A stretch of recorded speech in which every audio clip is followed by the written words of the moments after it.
Hi, everyone. I am so excited to bring a special guest on today for you to learn about and to see what's possible for all of you guys. So I'd like to introduce you to Chardie Curry.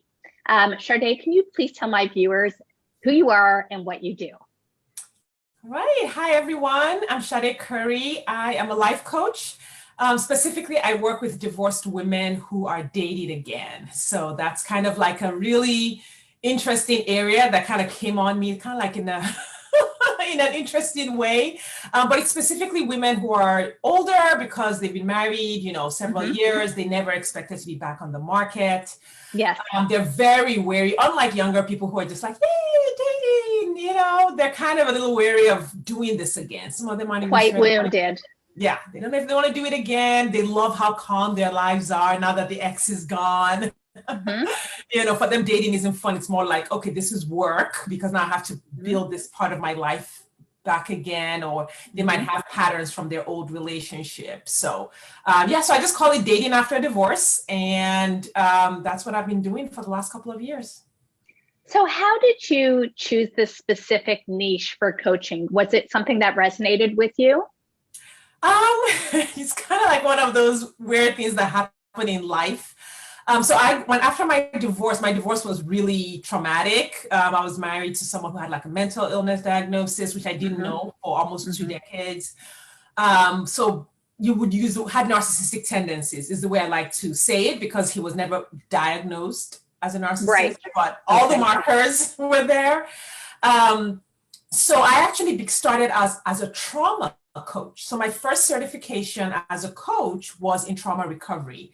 And I worked on that in 2016 and I got certified. I think January of 2017 was when I graduated that program and started coaching other women who had been in narcissistically abusive marriages. And so that was my work. But all the while that I was building my business, I was dating.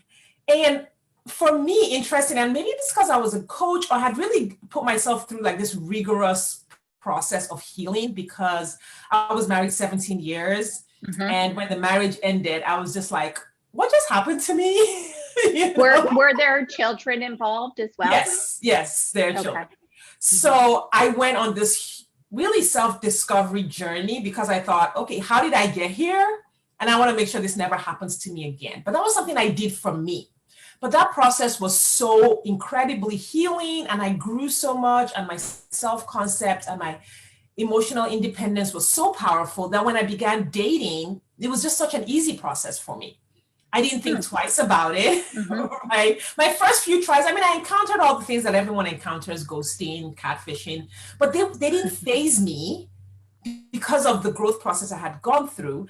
And so within a couple of years, I had met and married my now husband.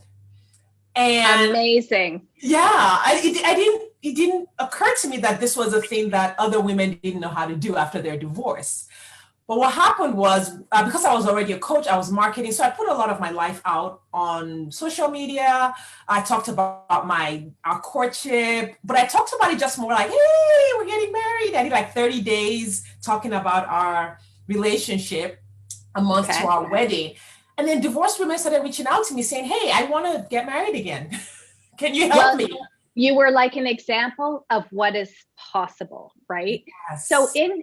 in your coaching program, you are getting all of these people that I probably deal with before you. So I help people navigate high conflict divorce, narcissistic abuse, all of that stuff. And then they need to know where to go once they can put that behind them. How can Mhm. they start recovering so that they won't have this happen to them again? So many of them are resistant to the idea of ever repartnering because they're convinced this is going to happen again, or there's that possibility. So how do you deal with that? Yeah, and they're right. There is a very high possibility that you will remarry a narcissist if you don't heal what got you into your first abusive relationship. And so this goes back to trauma healing, or healing thinking patterns that Mm-hmm. cause us to make decisions a certain way. And so actually on my podcast, I have an episode that talked about why I married my ex, because this is one of the things that I understood very clearly. Mine was self-doubt. I just really had so much self-doubt about who I was. I was a people pleaser. I Mm-hmm. looked for approval and emotional validation from others. And all of those patterns coming together put me in that marriage. So I would say start with what got you to where you are. And that could be kind of a really raw process, really looking at, because when you're married to a narcissist, he blames you for everything, everything is your fault. So that can create a lot of shame around saying, what did I do to get into this marriage? Because it almost sounds like you're re-traumatizing yourself and you're blaming yourself again, which is why it's just really good to do that with a therapist or with a coach. I don't recommend you try to do this on your own just because you need someone to help you get perspective on it. Exactly, to stay out of the pool for sure. But I remember doing a very similar process myself.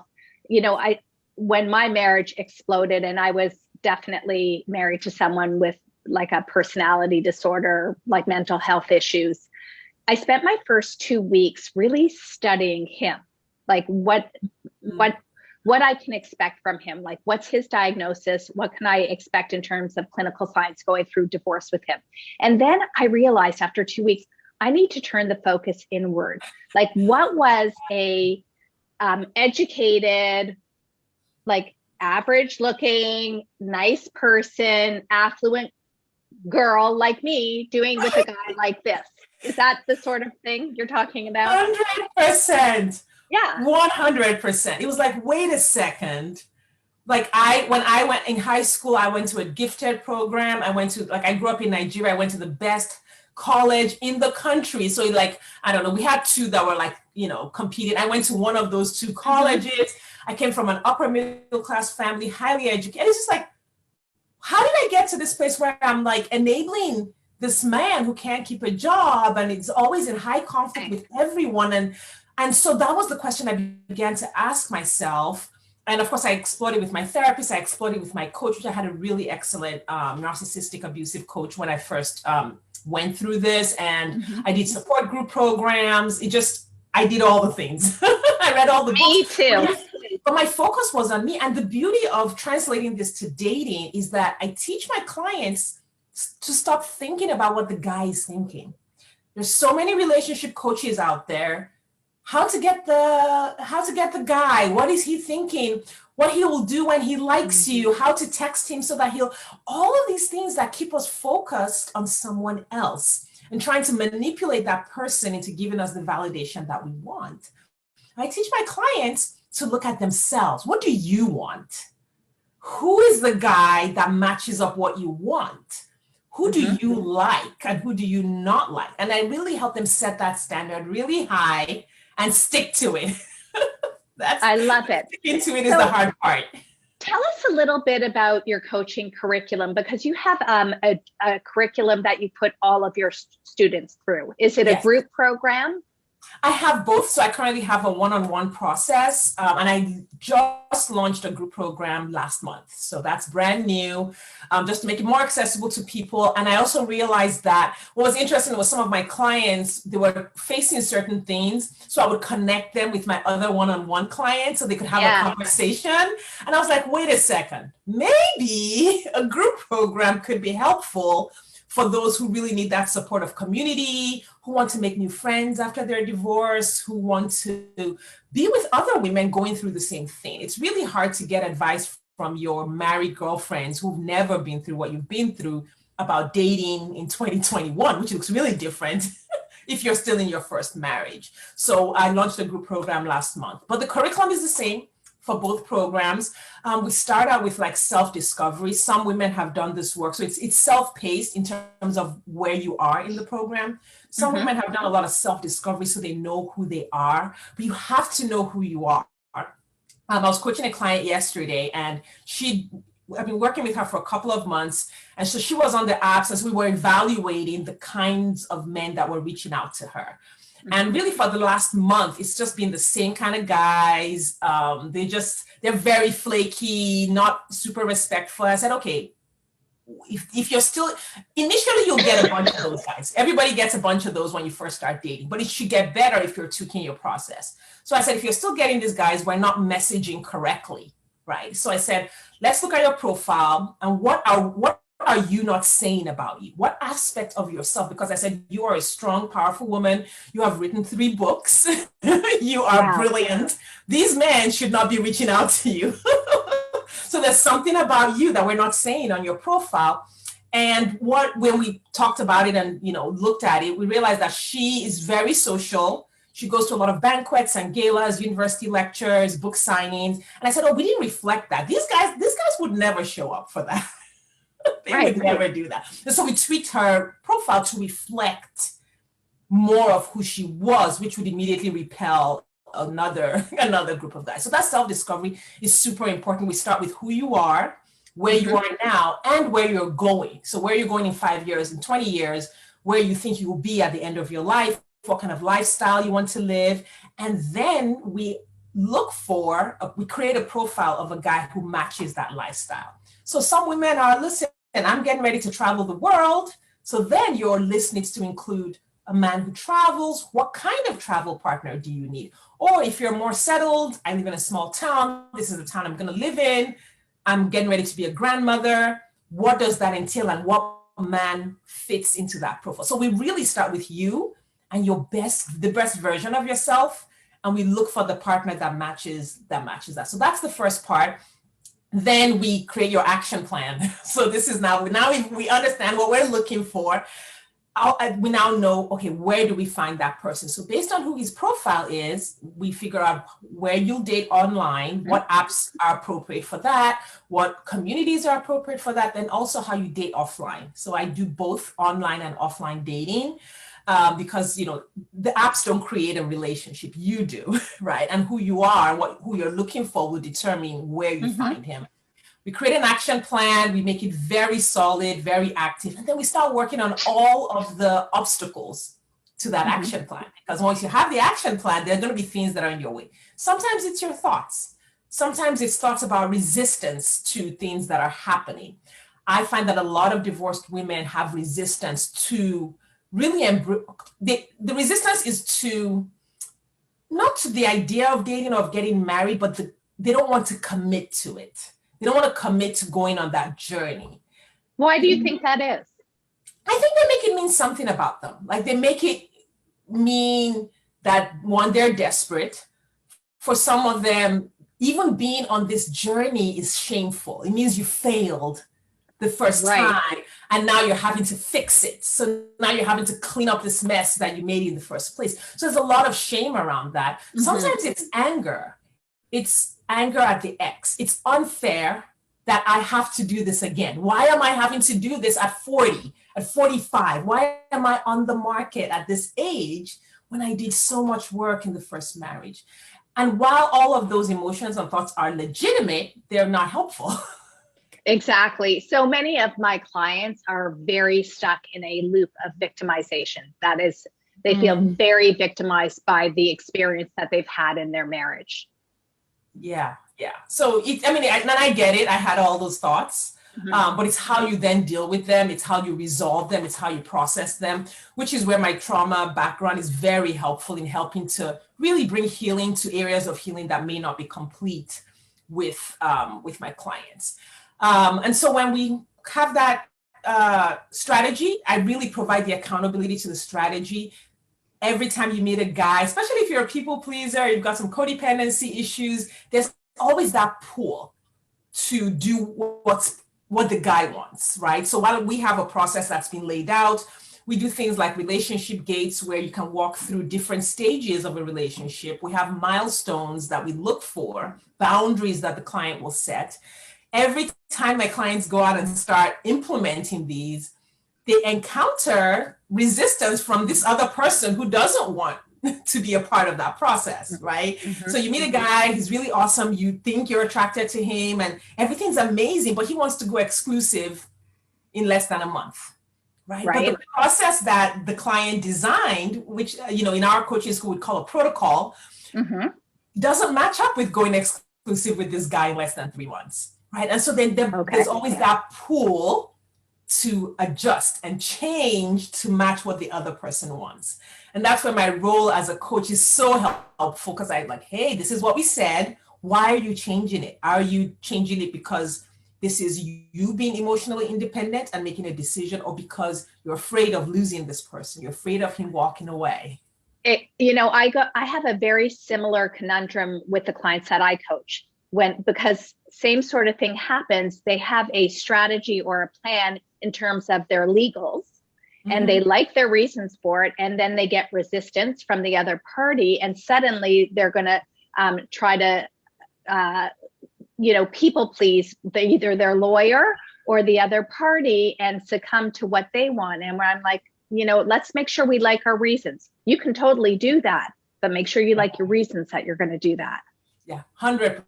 It's all the brain. It's all of our brain and our thinking patterns over and over, the way we make decisions, the way we approach feeling uncomfortable, the way we approach other people and what other people want versus betraying ourselves to make other people feel comfortable.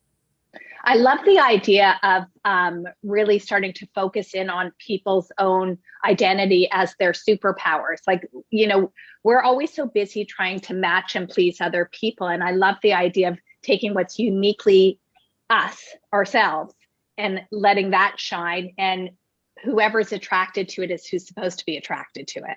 100%. I'm a huge reader.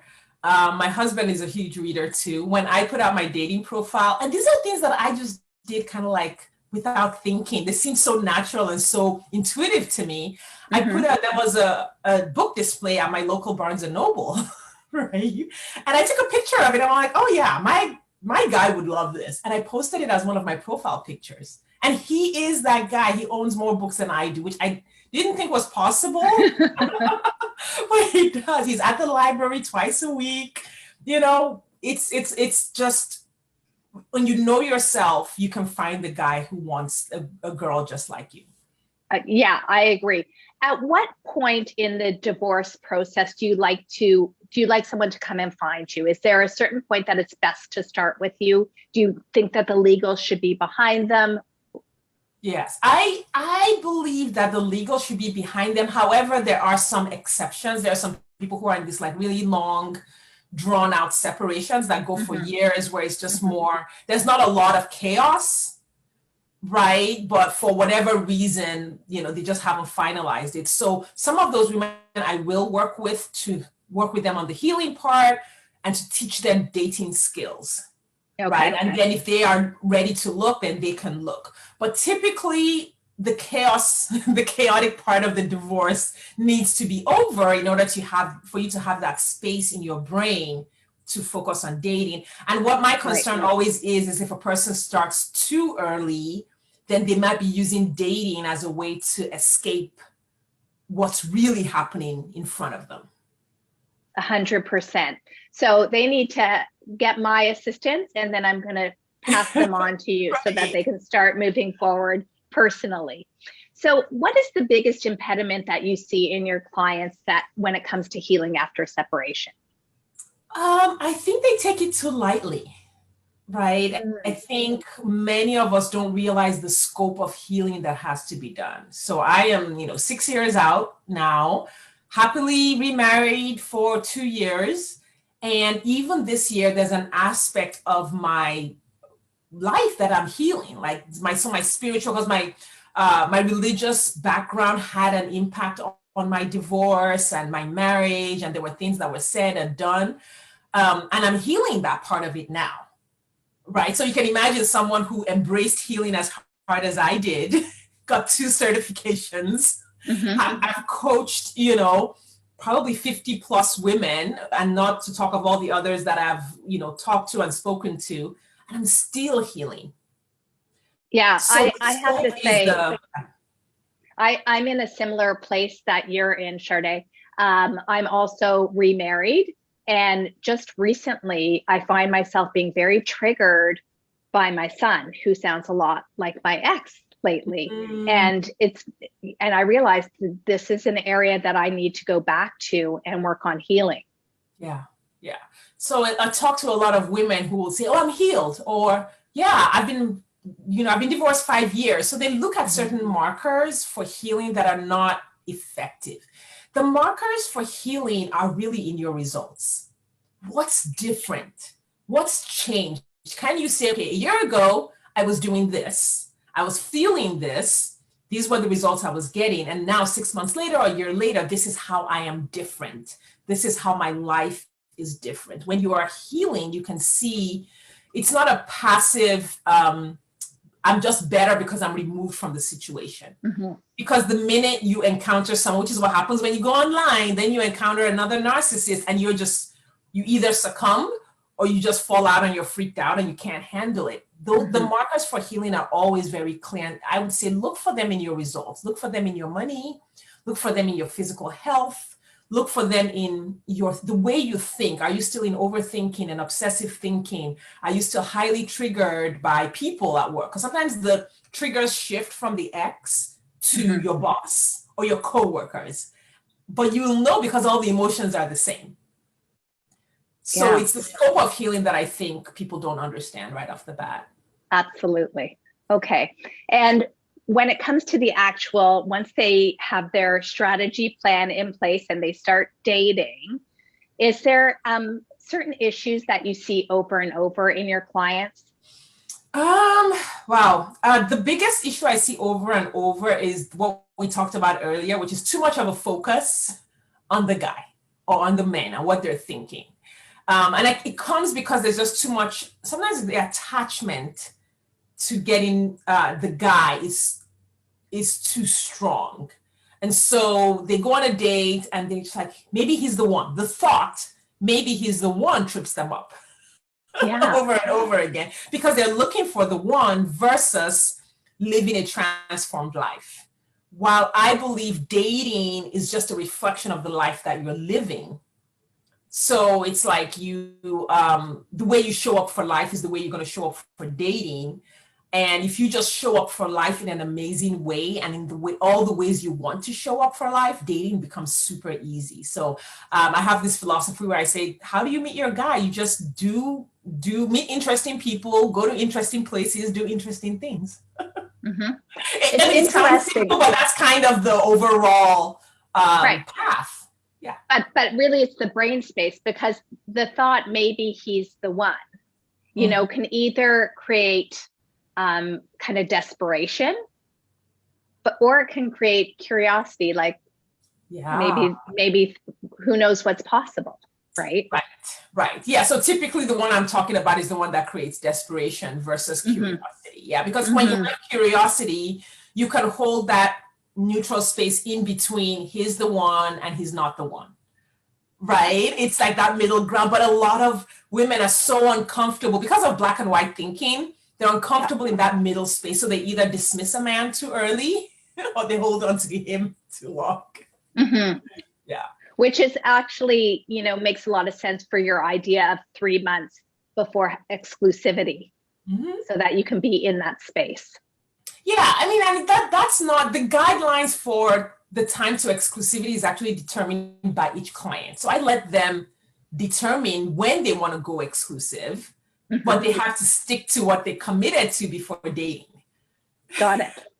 Now, do you ever help women who are interested in same-sex relationships or marriages? Currently, I do not. Not because I don't support them, but because I'm not educated in some of the nuances that are around same-sex relationships. So I don't have a process that I think is appropriate for same-sex relationships. And what about guys? Do you ever coach dudes? I do not coach guys. I don't. Yeah, maybe there's a level of healing that I will get to where I will be able to be appropriate. I'm not project, but I'm not quite there yet. Yeah, I when I started my coaching practice, I thought it would be women only, and then I had a few guys show up at my door and decided to take them on. And I have loved the experience of coaching the men because I think a man who seeks out coaching is a pretty enlightened guy. Yes, 100%. I 100% agree with that. One of the things I always talk to my clients about is, making sure the man that it's because I said, listen, you're here, you're in coaching. You're coaching with me, you're paying for it, you're investing in yourself. You should look for a person who has that same growth mindset, who's willing to be vulnerable, who's willing to be open, who has curiosity about who he is and the way the world is. Yeah, 100%. Amazing. And what would you say your success rate is for helping divorced women get remarried? Do you have a statistic? So my statistics will be interesting. I will say I get my clients 100% results in what they came for. And the reason I put it that way is because there are times, I'll tell you a couple of stories that are kind of fun, where the woman's goal has changed because of where she is. So I have one client, she's still a client currently.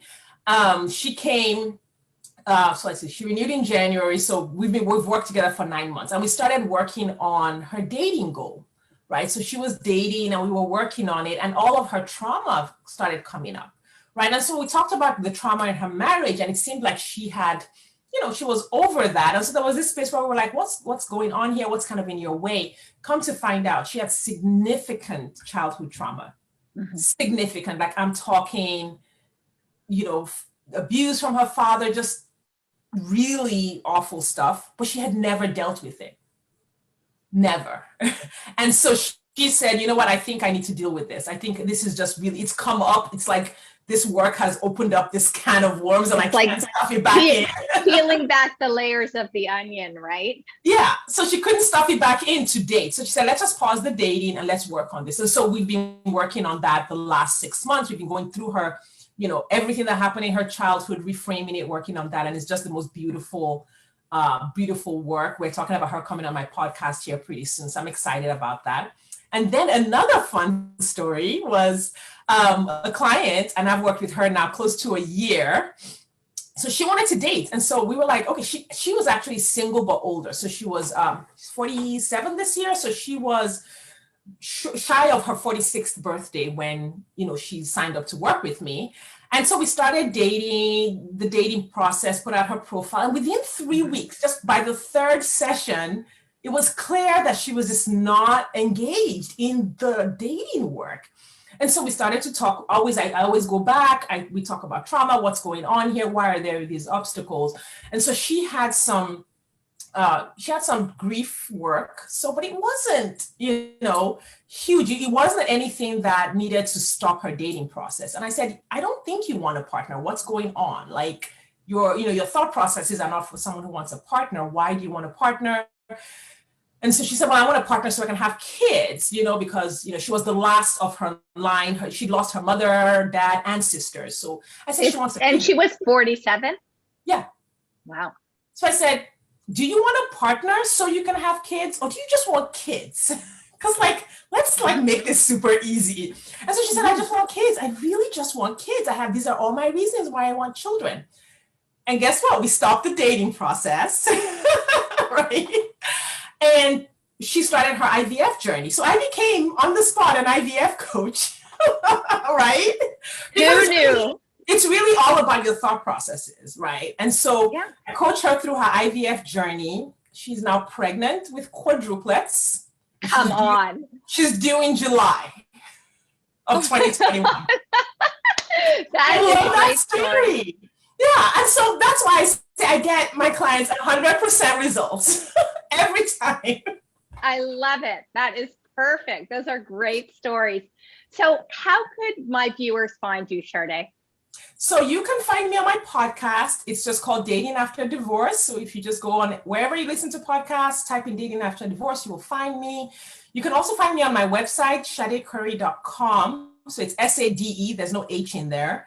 And you can book an appointment for a free consult with me if you are ready to date or you're even thinking about dating. Like we can talk about whether or not it's time for you and, kind of lay out a strategy for you to get ready or be ready or to start. And you can also find me on Facebook. That's kind of where I hang out. So if you're a Facebook person, feel free to friend me. I'm always on there making comments, talking, scrolling. So those are the best places to find me. Amazing. I love what you're doing. And I think you can bring so much value to my clients. Thanks for coming on today.